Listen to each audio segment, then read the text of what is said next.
شامل کرتے ہیں آج ٹاؤن میں سی پی او فیصلہ آباد نے کھلی کچہری کا انعقاد کیا، جس میں تمام تھانہ کے S I, A S I, تھانے کی تمام نفری اور S P Madina town, D S P circle Nishatabad اور ایس ایچ او تھانہ ملت ٹاؤن بھی موجود تھے۔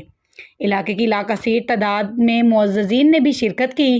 کھلی کچہری کا انعقاد باقاعدہ طور پر تلاوت قرآن پاک سے کیا گیا۔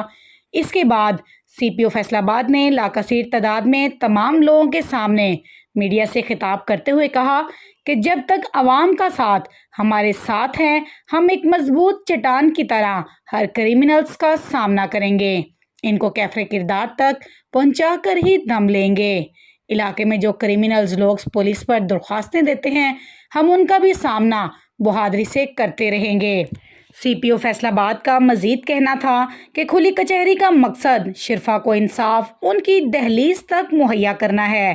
اس کے بعد انہوں نے تمام سائلین کی باتیں سنی، تمام درخواستوں اور مقدمات کو دیکھتے ہوئے انصاف کی یقین دہانی کروائی۔ تھانہ ملت ٹاؤن اور فیصلہ آباد کی تمام پولیس کو سی پی او فیصلہ آباد نے میڈیا سے گفتگو کرتے ہوئے اہم پیغام دیا کہ اپنے اپنے تھانہ جات کی نفری اور گشت کو مؤثر بنائیں، تمام جرائم میں واضح کمی ہو سکے۔ تمام تفتیشی افسران کو کہا کہ یہ وقت کچھ کر دکھانے کا ہے، اس لیے کام چاہیے، باتیں نہیں۔